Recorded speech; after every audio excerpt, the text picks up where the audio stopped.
रहीम अल्लाहुम्मा सल्ली अला सय्यिदना मुहम्मद व अला आलिहि व सहबिहि व सल्लम। तमाम दोस्तों को अस्सलाम वालेकुम। तमाम मुतासरीन सुजुकी सियालकोट मोटर का इंतहाई मशकूर हूँ कि उन्होंने आज ये महफिल सजाई है और मुझे बतौर मेहमान ख़ुसूसी मदऊ किया। मैं इस काबिल तो नहीं, लेकिन आपने जो मोहब्बतें दी हैं, जो प्यार किया, जो खलूस आपने मेरे साथ शेयर किया है, ये सारी ज़िंदगी याद रखूँगा।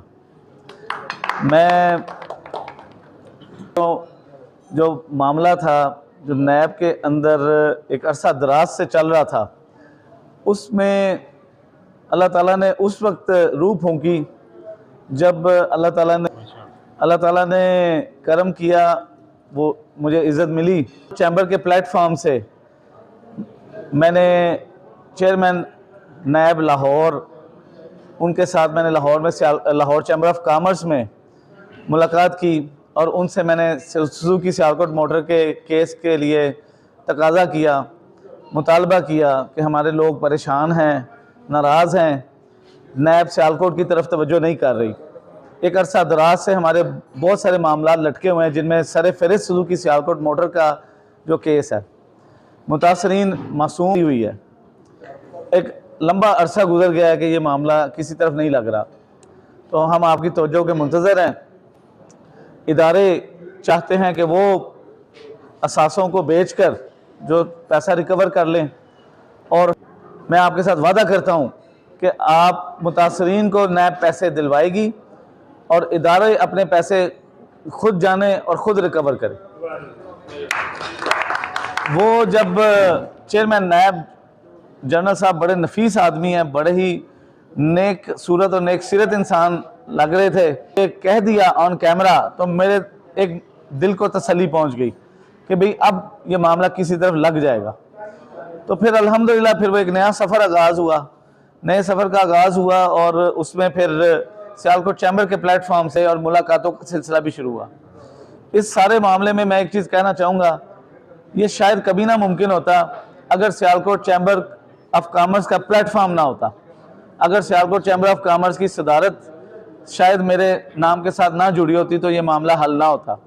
ये नेक नामी सियालकोट चैम्बर ने कमाई है, हमारी लीडरशिप ने कमाई है, और मेरे से पहले सदूर तमाम जितने भी गुजरे उन्होंने इतना काम किया है कि इस ओहदे को लोग इज़्ज़त की निगाह से देखते हैं। पूरे पाकिस्तान में सियालकोट चैम्बर के सदर को जो इज़्ज़त और तकरीम मिलती है वो काबिल दीद है। वो मैं समझता हूँ कि शायद किसी भी ऐसे था कि जैसे मैं उन पे हावी हूँ और वो मुझसे मेरी बात मानने को मजबूर हैं। उन्होंने इस तरह हमारे साथ बिहेव किया, क्योंकि बतौर सदर सियालकोट चैम्बर मैं उनसे मुखातिब था और वो मजबूर थे कि वो मुझे अकोमोडेट करें। तो अल्हम्दुलिल्लाह मैं सियालकोट चैम्बर को खराज अकीदत पेश करूँगा, सबसे पहले इसकी लीडरशिप को और तमाम अपने साथियों को, टीम को, सेक्रेटेरिएट को, जिन्होंने हर एक मामले में मेरी मुआवनत की, मेरे साथ चले।